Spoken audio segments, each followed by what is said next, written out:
Okay. So, as you heard before, cranking over, it's spinning faster than it should, and it sounds like it's got no compression. So we've taken cylinder 1 spark plug out, and we're going to do a compression test. So I've got my compression test gauge attached. It sounds like the pistons are touching the bent valves.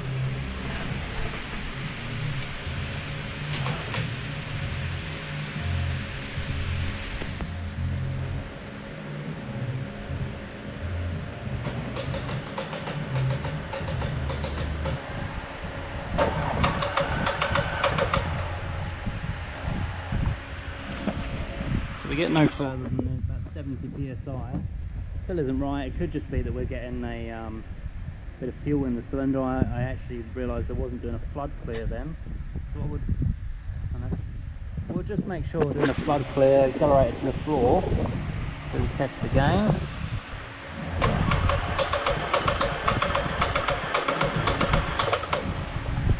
So it came up 70 psi before, but I wasn't pressing the accelerator all the way to the ground. Yeah. So if you don't press the accelerator, if you press the accelerator to the floor, which you're meant to do when you do a compression test, yes. One, so you get full air filling because the throttle's then open. It's open, yeah. But also when you do throttle down all the way to the ground on a petrol, a lot of cars will have what's called flood clear, and it switches all the fuel injectors off. So this started coming up to 70 psi before, and I think that was because there was fuel going into the cylinder as well. So it would have been making pressure in the cylinder. Yeah. So we don't actually have anything as it sounds.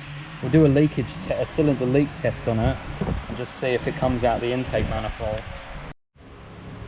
So now that we've done our compression test and we've found that we've got no compression, we're now going to do a cylinder leakage test, which basically is going to be putting air into the cylinder, and this gauge is going to show us how much is retained in the cylinder. And what this will do is putting air into the cylinder will allow us to find where the air is leaking. So we can take this off here, we can put a glove over it and see if it inflates, or a piece of paper, or just listen to see if we can hear the air escaping. We can go down to the exhaust, do the same thing, take the oil cap off, and take the dipstick out. So all these things can be done to prove where the air is escaping, causing our lack of compression. So this is a cylinder leakage test. So what I'm going to do now, so I've got a 24mm socket and my big ratchet on the crankshaft. And I've got a screwdriver just sat down onto the top of the piston in cylinder 1. It's not going to cause any damage, it's literally just sitting on it. I'm going to rotate the engine, and as you can see that I'm turning the ratchet and the screwdriver is coming up out of the cylinder. So once it comes all the way up to the top, that will find our TDC point, and then we'll try and do our leakage test, and we'll check to see where our air is escaping. Normally these things are very common, as is well known with these EA888 2-litre TSI engines, or TFSI if it's an Audi like this. Same engine though. Is for the timing to jump due to either a failed tensioner or a stretched timing chain. Now what generally happens with these engines is the inlet cam normally jumps, and it jumps forwards in what I normally see. And we'll remove this cover if that is what we suspect, and I suspect that we're going to have bent inlet valves. Normally all 8 inlet valves are bent.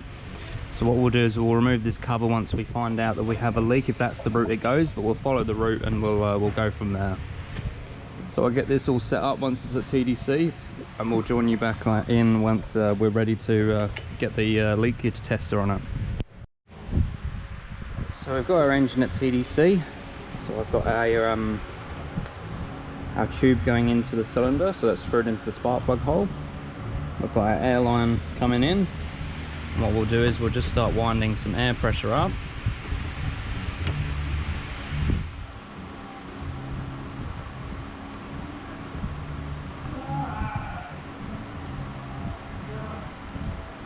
So already we're at 50 psi and we're losing half of our pressure. So I'll take it up to 100.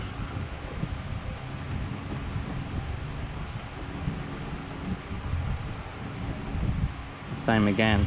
So 100 makes it very easy to do a percentage, and we're losing 50% because we're losing 50 psi. Same as when we were at 50, we were down to 25 on this side. It means we're losing half of our air pressure. So what we'll do now is we'll just do some quick checks and just see where we can see where this is coming from. So an easy one, out of the oil cap, can't hear anything. We can go to the exhaust, but we'll take this off first just because this is very easy to get to. Take this off and we'll see if we can hear anything, and we'll maybe even put a glove over it just so you can see it on the video as well. Also, we could probably take the PCV line off. That might be an easier way to go.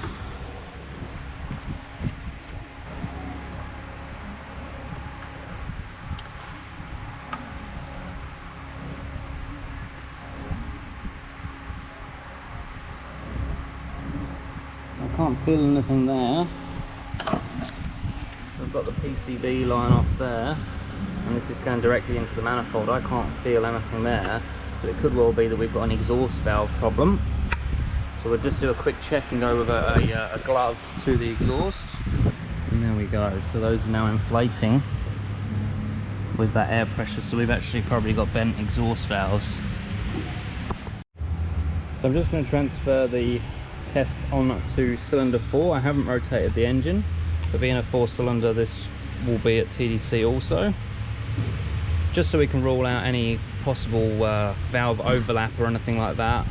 It's very doubtful, but if we have the same result on this test, then we know for sure that we've got bent exhaust valves, or at least valves that are sitting open when they shouldn't be at TDC, which probably will result in them being bent. And then we'll pull this cover off. But what we'll do now is we'll just finish that test and just do it again. Right, so cylinder 4, we'll just wind in pressure. So it looks like already we're getting the same result. 50 psi in, about 25 or 24 psi out.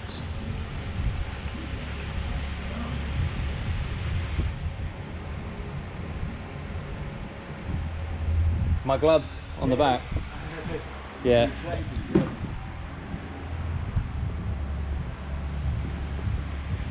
It's the same result.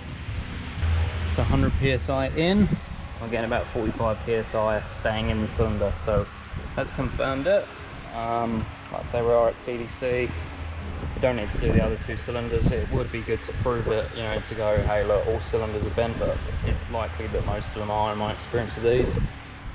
What we'll do now is, now we're at TDC, we'll pull this top cover off and we'll just get a 100% of what is done. If it's both jumped, if they're both out of time, we can measure across the top like we normally do.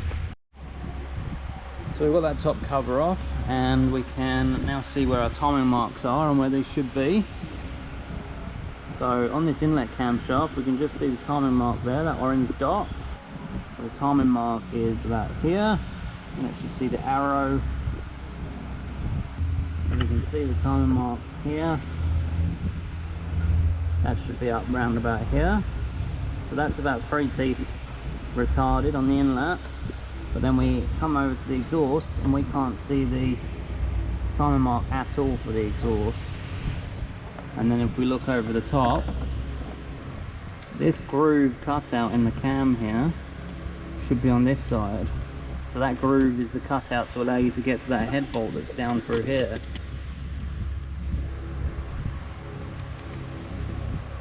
So that groove there, that semicircular indent in the camshaft, so you can get down to that head bolt down there. So it could well be, like, if this was timed up correctly, you would say, oh, you're on the wrong TDC and you need to rotate the engine on the crankshaft 1 full revolution, which we will do as well, just to confirm. We'll rotate it 1 revolution to get this one correct, and then we'll see that this one is then going to be way out as well.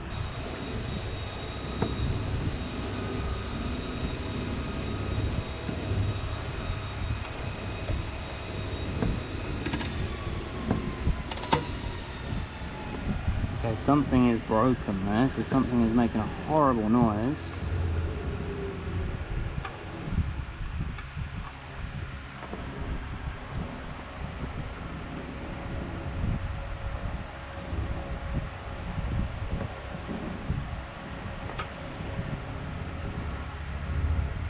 So what we're going to do at the moment is we've got the screwdriver back in. We're going to rotate it over to the other TDC. So the cams turn at half the speed that the crankshaft turns at. So 1 revolution of the crank will be half a turn of the cams, which will bring this timing mark up to the top, and we'll see where this one then lands. 100% our timing is out, and there is something like a horrible noise when we rotate this engine over. So we're just gonna, there we go, there was a noise then.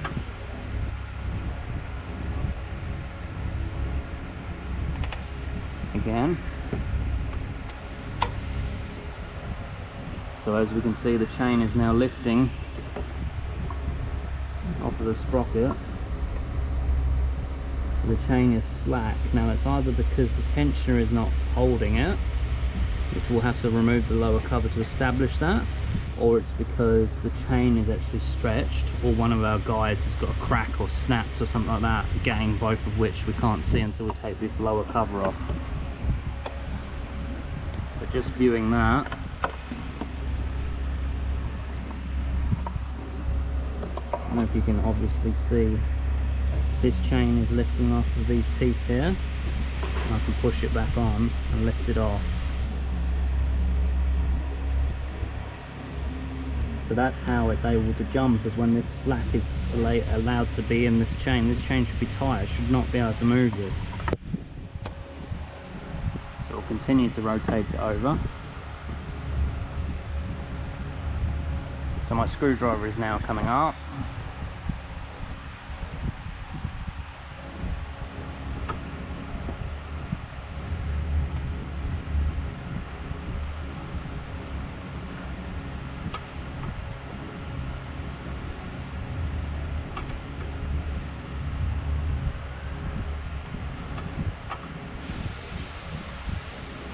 So that's TDC there, my screwdriver has stopped moving.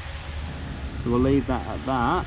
And then what we'll do is we'll just have a quick look, and we can see that exhaust cam is pretty much where you'd normally expect it to be. And then we look for the intake, and it's all the way down here.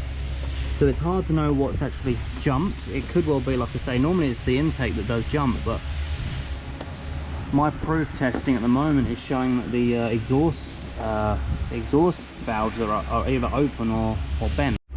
So again, we're back at this up at this TDC where this exhaust mark is standing up where it should be. We've got our leak down tester again in cylinder 4, that's where we left it. We're chucked 100 psi into it. We're getting about 38 psi holding in the cylinder. We'll just go around the back and just check to see if our gloves have inflated again. If not, we'll take this pipe off again, and we'll just see if it's in the intake now. And again, our exhaust is putting pressure out, so we're pretty confident we've got bent exhaust valves, because what you do is measure off of here, and you normally have about, I think, 61 to 64 millimeters the inlet timing point, which obviously in both positions we're nowhere near, and then there'll be about 126 or 128 I think between the two, but we don't have that option because we're completely out of time. So we've established that we've likely got bent exhaust valves, and we're going to be pulling this cylinder head off. So yeah, we'll see what the customer wants to do, but I just thought I'd walk you through this diagnosis of what we've found and how to prove it. And yeah, just another 2 litre TSI that's got a stuffed chain.